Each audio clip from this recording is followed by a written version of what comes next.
Bonjour à tous, merci pour votre présence. Aujourd'hui, je vais vous parler de comment nous avons mis en place une procédure de sécurité continue chez Mirantis et pourquoi nous avons pris cette approche.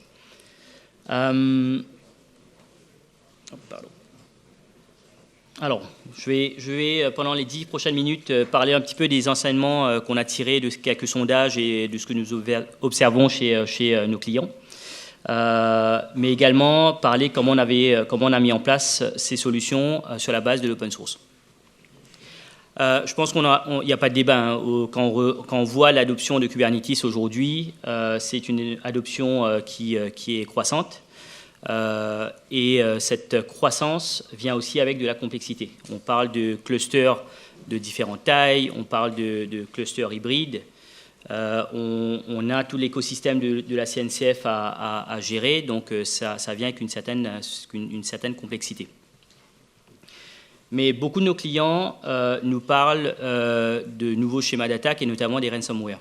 Ce n'est pas uniquement un impact direct en termes de coûts. En 2021, c'était 700 millions, 2022, c'est 450 millions, mais c'est également un impact indirect. C'est l'image de la société, personne n'a envie d'être en première page. Ça a un impact aussi sur les personnes, quand ça touche les hôpitaux ou ça touche même pour Bernardino une prison. Donc c'est quelque chose que beaucoup de nos clients nous demandent d'adresser. Alors pourquoi, et ça c'est une stat aussi que je trouve très intéressante, quand on regarde le temps de rémédiation sur les problèmes de sécurité, c'est entre 270 et 426 jours, donc c'est plus d'1 an à fixer des problèmes connus, visibles. 53% des entreprises sondées, et il y en a eu 1,6 million de sondés, ont une vulnérabilité d'exposer sur Internet, et 22% au-delà de 1000 vulnérabilités. Donc ça prend quand même énormément de temps, une fois qu'on a détecté ces problèmes, à les fixer. Mais ça s'explique aussi, de par mon premier point, la complexité autour des clusters, le nombre de clusters à gérer, la taille de ces clusters, les environnements, que ce soit publics ou privés, l'ensemble des différents composants qu'on va intégrer dans les clusters. Et ça, c'est une stat aussi que je trouve très intéressante. C'est beaucoup de personnes aujourd'hui sont extrêmement fatiguées à faire ce métier parce qu'il y a beaucoup de composants à intégrer et à gérer. Donc la gestion cohérente de ces environnements à grande échelle, ça c'est un vrai problème.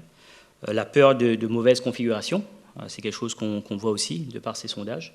Les personnes qui sont débordées et puis l'erreur humaine. Donc pour nous, au niveau de Mirantis, pour régler ça en interne, ce que nous avons fait, c'est que nous avons fait un gros travail au niveau de l'observabilité. Et nous avons aussi travaillé sur la correction précoce, de telle sorte à ce qu'on arrive à ce qu'on appelle l'excellence opérationnelle. Nous avons sélectionné un certain nombre d'outils open source pour faire ça. Nous avons commencé par la suite Aqua, sur la base de Trivi. Et ça nous a permis, pour le coup, de scanner les différents objets du cluster, que ce soit les pods, que ce soit les configurations, que ce soit les cluster roles, les rôles et les cluster roles, le cluster en lui-même, les nœuds. Nous avons également travaillé sur les événements, sur la base de Falco. Nous travaillons avec un partenaire qui s'appelle Cysic, mais Falco, c'est l'outil open source que nous utilisons en interne. Ça nous permet de visualiser les événements, que ce soit sur les différents composants Kubernetes, la communication entre les pods et l'interaction entre le système d'exploitation et le cluster Kubernetes. Et nous avons également intégré OPA, donc pour gérer tout et renforcer tout le policing autour des accès des pods sur les différents systèmes, et également Crane, et Crane va nous permettre d'avoir une meilleure visibilité sur le airbag. Donc quelle est notre posture de sécurité par rapport au airbag? Qu'est-ce que nous devons améliorer dans le cluster? Qui a accès à quoi et à quel moment? Donc ça, c'est les outils open source que nous avons intégrés de facto dans notre solution. Et ensuite, vient toute la partie automatisation et la procédure de rendre ce système continu. Et c'est là où nous avons fait un effort autour du GitOps. Donc nous gérons tous ces composants en utilisant FluxCD. C'est ce qu'on appelle Lens Autopilot. Donc c'est sur la base de l'outil Lens. Et l'idée de faire ça, c'était d'avoir cette approche de sécurité de manière cohérente sur l'ensemble de nos clusters, que ce soit en production, en développement et en test. L'ensemble, donc peu importe l'infrastructure, ça peut être on-prem ou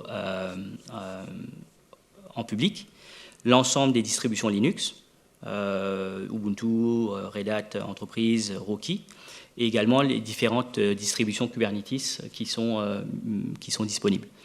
Donc, ce qu'on appelle encore une fois Lens Autopilot, et c'est FluxCD qui nous permet d'automatiser le déploiement et la mise à jour de ces composants de manière unifiée, c'est-à-dire que nous avons un single pane of glass sur lequel nous avons appliqué les règles, et ensuite nous déployons toutes ces règles sur l'ensemble des différents clusters. Donc, Lens Autopilot, c'est un ensemble d'outils et de personnes, parce que derrière, il y a aussi les personnes, donc l'expertise DevSecOps, et la puissance de Lens pour faire toute l'automatisation de ces différents outils. Donc, merci pour votre attention. Moi, c'est Daniel Virasamy. Vous pouvez me contacter sur LinkedIn, et sinon, on est au stand B2 si vous voulez avoir plus de détails sur notre environnement.